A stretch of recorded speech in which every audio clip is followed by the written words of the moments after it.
RMC pour vous, RMC s'engage pour vous avec Marie Dupin. Bonjour Marie. Bonjour. Marie, ce matin, c'est le président d'un club de football en Seine-et-Marne qui vous a contacté à l'adresse rmcpourvous@rmc.fr. Oui, le président du FC Servon, le club de foot d'une petite commune. Il y a 3 ans, la mairie a investi plus de 2,5 millions d'euros dans un nouveau parc des sports avec 2 terrains de football, un parcours de santé, des aires de jeu pour les enfants. Mais un jour, le président du club de foot découvre qu'un des 2 terrains s'est affaissé. Il y a carrément un cratère de 2 mètres de profondeur en plein milieu. Et depuis, il n'y a plus qu'un seul terrain de foot sur lequel jouer et rien ne se passe. Toutes les semaines, j'ai des parents, j'ai des licenciés qui me disent « Eric, c'en est où le terrain ? Eric, c'en est où le terrain ?» J'entends ça des dizaines de fois par semaine. Voilà. Et j'ai aucune réponse à leur donner. Bah oui, ça paraît assez incroyable, surtout qu'on nous avait toujours promis que tout avait été fait dans les règles de l'art. Voilà. Mais semble-t-il, il y a des problèmes. Que fait la mairie ? Alors la mairie a engagé une procédure devant un tribunal administratif pour savoir qui était responsable de l'affaissement du terrain de foot, quelle entreprise ayant fait les travaux.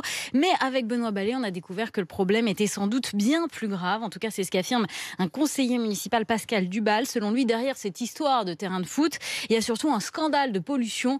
Tout le parc des sports aurait été construit avec de la terre polluée issue de chantiers et notamment de chantiers du métro du Grand Paris.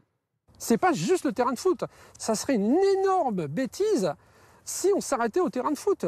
Tout le site est pollué de déchets en tout genre.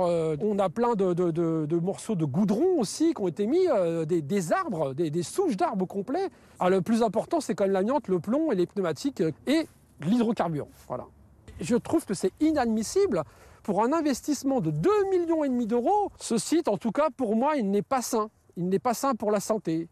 Amiante, plomb, pneumatique. L'amiante, c'est très dangereux pour la santé. Oui, les déchets d'amiante sont classés comme dangereux dans le code de l'environnement. On sait que l'amiante provoque des cancers. D'ailleurs, c'est totalement interdit de l'enfouir comme ça dans la nature. Les déchets d'amiante doivent être traités dans des centres spécialisés. Or, ça fait des années que cet élu municipal dénonce cette pollution, que la mairie ne fait rien. Alors, avec Benoît, on a voulu vérifier ces accusations. On a fouillé nous-mêmes le parc des sports et juste à côté des aires de jeu pour enfants, on a trouvé du fibrociment. On l'a fait nous-mêmes analyser par un laboratoire indépendant. Et vous voyez, j'ai là les résultats de cette analyse qui confirment bien la présence d'amiante dans ce parc des sports juste à côté des aires de jeu pour enfants. Remarquable enquête. Est-ce que vous l'avez dit à la mairie alors ? Oui, on a appelé le maire Marcel Vilassa. Ça a été très compliqué de le joindre. Il n'a pas voulu nous accorder d'interview. Il nous a dit que c'était la première fois qu'il entendait parler de cette histoire d'amiante, alors qu'on sait que plusieurs questions ont été posées en conseil municipal. Il nous a promis qu'il allait en parler dès aujourd'hui avec sa majorité et avec son avocate. Et j'imagine que vous allez bien sûr suivre ce dossier. Merci en tout cas pour cette enquête et vous avez donné de votre personne. Il est 6h57.